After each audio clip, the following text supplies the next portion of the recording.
الحمد لله وكفى والصلاة والسلام على عباده الذين اصطفى خصوصا على أفضلهم وخاتم النبيين محمد الأمين وعلى آله وصحبه أجمعين. أما بعد فقد قال الله تبارك وتعالى كما ورد في سورة الروم: اعوذ باللہ من الشیطان الرجیم بسم اللہ الرحمن الرحیم. ظہر الفساد فی البر والبحر بما کسبت ایدی الناس لیذیقہم بعض الذی عملوا لعلہم یرجعون. صدق اللہ العظیم. رب اشرح لی صدری ویسر لی امری واحلل عقدۃ من لسانی یفقہوا قولی.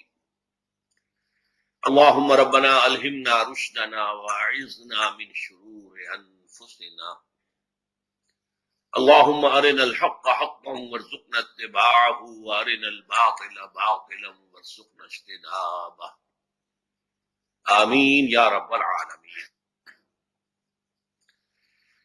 آپ کے علم میں ہے کہ آج مجھے ایک خاص موضوع پر گفتگو کرنی ہے، اور وہ موضوع ہے موجودہ عالمی حالات اور ان کے پس منظر میں اسلام اور مسلمانوں کا مستقبل. اس ضمن میں سب سے پہلے ہمیں معین کرنا ہوگا کہ موجودہ عالمی حالات کیا ہیں. ظاہر بات ہے کہ ہر شخص سوچتا ہے، غور کرتا ہے، مشاہدہ کرتا ہے، تو اس کے ذہن میں کچھ نہ کچھ نقشہ بنتا ہے کہ آج کل کے حالات کیا ہیں عالمی سطح پر.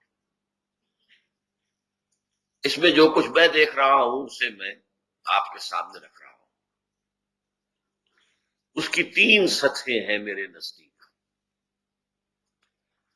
سب سے پہلی سطح یہ ہے جو سب سے نمایاں ہے، واضح ہے، اکثر لوگوں کے علم میں ہے، اس کے بارے میں کسی تفصیل کی ضرورت نہیں ہے، تاہم اس کا تذکرہ ضروری ہے میری اس موضوع کے اعتبار سے. اور وہ یہ ہے کہ موجودہ دنیا یونی پولر بن چکی ہے، یک قطبی عالم ہے یہ. اور امریکہ، United States of America, sole supreme power on earth بن چکا. اس کی طاقت کا، حربی طاقت کا، جنگی قوت کا کوئی اندازہ ممکن نہیں، اس لیے کہ وہ ہر موقع پر ایک نیا ہتھیار نکال کر لاتا ہے. اس کے ہاں ریسرچ مسلسل جاری ہے، مسلسل جاری ہے. افغانستان میں جب جہاد ہو رہا تھا روسیوں کے خلاف، تو سٹنگر میزائل پہلی مرتبہ دنیا نے دیکھا اور اس کا مشاہدہ کیا. اس سے پہلے کسی کو معلوم نہیں تھا کہ ایسا میزائل بھی ہے جو سیدھے رخ پر جانے کی بجائے اپنے ٹارگٹ کو پرسو کرتا ہے، فالو کرتا ہے. پھر جب پہلی خلیجی جنگ ہوئی تو پیٹریوٹ میزائل آ گیا. اس سے پہلے کوئی تصور نہیں تھا کہ کوئی انویڈنگ میزائل آ رہا ہو، وہ اسکڈ میزائل ہو اب عراق کا، یا کوئی اور میزائل ہو، ایٹمک ہتھیار لے کر آ رہا ہو. اسے فضا ہی میں تہس نہس کیا جا سکتا ہے. ایک پیٹریوٹک میزائل جائے گا اور وہیں پر اس سے ٹکرا کر ختم کر دے گا. اب جنگ کے اندر بہت سے نئی چیزیں سامنے آئی ہیں. اب لیزر گائیڈڈ بامبز ایگزیکٹ نشانے پر جا کر لگتے 30-35 ہزار فٹ کی بلندی سے. ورنہ پہلے بمبارڈمنٹ ہوتی تھی تو جہاز کو نیچے آنا پڑتا تھا، اور ظاہر بات ہے جب جہاز نیچے آتا تھا بامبر، تو وہ اینٹی ایئر کرافٹ گن کا نشانہ بن جاتا تھا. اس کا امکان بہرحال موجود ہوتا تھا. اب اس کا سوال ہی نہیں. وہ تو 35,000 فٹ کی بلندی سے لیزر گائیڈڈ بم پھینک رہا ہے. وہ جہاں سے لیزر کی شعاع نکلی ہے وہیں جائے گا سیدھا. بہرحال یہ صرف میں نے چند مثالیں آپ کو دی ہیں. اس کی حربی قوت کا کوئی اندازہ ممکن نہیں.